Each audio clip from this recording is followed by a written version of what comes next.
সাত সকালে হাসপাতালের শিশু বিভাগে মোবাইল ব্লাস্ট করে আগুন ধরে যাওয়ায় আতঙ্কিত ওয়ার্ডের রোগীরা। শিশু কোলে ছোটাছুটি শুরু করেন রোগীরা। গেটে তালা থাকায় আরও আতঙ্কিত হয়ে পড়েন তারা। হাসপাতাল কর্তৃপক্ষ গেট খুলে দিলে স্বস্তি পায় রোগীরা।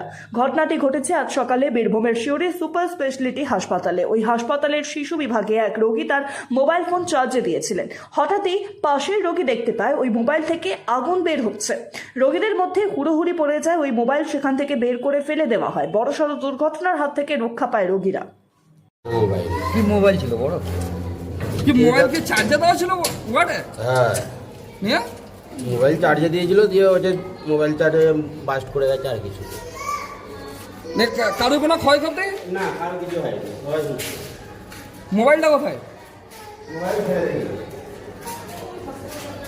বলছে আমি বালিশে রেখেছিলাম, বালিশ থেকে বাস্ট হয়ে ও তাড়াতাড়ি আমার বোমা ইঞ্জেকশন দিচ্ছিল, দিয়ে তাড়াতাড়ি ও ছুড়ে সিস্টারদের উপর দিয়ে ঘর দিয়ে ফেলে দিয়েছে, সিস্টারদের উপর দিয়ে। এবার আমরা বাইরে সব বের বের করে সব আমরা বেরিয়ে গেলাম। সব কতটা ভয় পেয়েছিলেন? ভয় এখনো এখন ভয়, বুক কাঁপছে। তাহলে কি হতো, আমরা আগুন লেগে সব তো পুড়ে মরে যেতাম ওয়ার্ডে। এই মোবাইলটা কি চার্জে লাগানো ছিল? না না না না, চার্জে ও দিয়েছিল স্যার, ও চার্জে দিয়েছিল, ও কবুলে।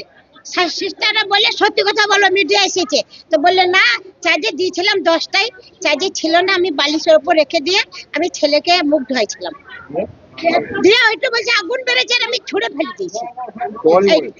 না না আমার লয় স্যার, আমার লয়, আমরা ওই সব পেশেন্টদেরই। কতটা ভয়? ভয় মানে কি, একটু শেষ হয়ে যেতাম তো, আমাদের সব অক্সিজেন চলছে, আমরা তো সব শেষ হয়ে যেতাম। ওই মোবাইল থেকে আর কিছু আগুন লেগে গেছিল? অন্য কিছু আগুন ধরেছিল? না অন্য কিছুতে ধরেনি স্যার। এবার আপনারা চেক করতে পারেন হসপিটাল।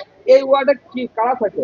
ওয়ার্ডে আমরা ছিলাম, বাচ্চাদের বাচ্চাদের ওয়ার্ড, এটা বাচ্চাদের ওয়ার্ড।